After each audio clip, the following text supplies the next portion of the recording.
సంగారెడ్డి జిల్లాలో ముఖ్య నాయకుల సమావేశానికి ముఖ్య అతిథిగా అవుతున్న టీఎంఆర్పీఎస్ రాష్ట్ర అధ్యక్షులు సున్నాల బాలాజీ, అలాగే సంగారెడ్డి జిల్లా అధ్యక్షులు కృష్ణాన్న,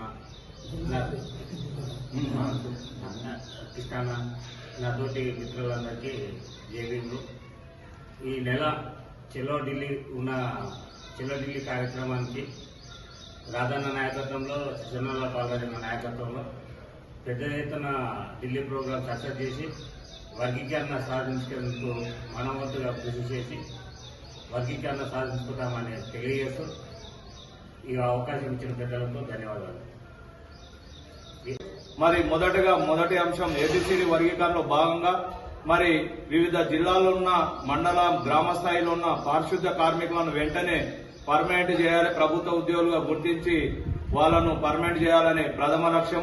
మరి అదేవిధంగా ఏదైతే అంబేద్కర్ అభయాస్తం కింద ఈ కాంగ్రెస్ ప్రభుత్వం చేపట్టిన తర్వాత 12 లక్షల రూపాయలు ప్రతి మాదిగ కుటుంబానికి ఇవ్వాలనే అంశం మీద మరి అదేవిధంగా చెప్పు డప్పు కుట్టే మాదిగలకు 5,000 పెన్షన్, మరి అదేవిధంగా ఏదైతే మాదిగ ఉద్యమకారులు 1994 నుంచి మొదలుకొంటే ఈ రోజు వరకు 30 ఏళ్లు గడుస్తున్న మాదిగ ఉద్యమకారులకు వేసిన కొంగడి వేసినట్లే ఉంది.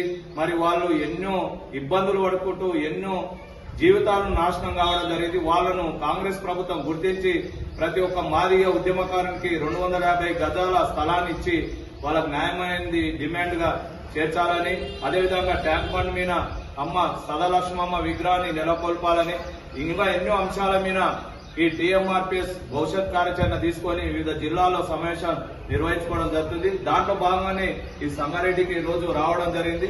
మరి ఏదైతే ఈ నెల 30-31 వర్గీకరణ అంశంపై కేంద్రంపై తాడోపేడ తేల్చుకోవడానికి మన చెలో ఢిల్లీ కార్యక్రమాన్ని విజయవంతం చేస్తారని సంగారెడ్డి జిల్లా తరఫున ఇక్కడ ఉన్న నాయకులు కృష్ణన్న గాని, రాజు గాని అందరికి పెద్దలకు మరి ఈ మెసేజ్ చేర్చడానికి ఈ సమావేశం నిర్వహించుకుంటున్నామని తెలియజేస్తూ మరి ఇక్కడ వచ్చిన నాయకులందరికీ పేరున టీఎంఆర్పీఎస్ రాష్ట్ర కమిటీ పక్షాన ఉద్యానవాసంగా తెలియజేస్తూ ముగిస్తున్నాను.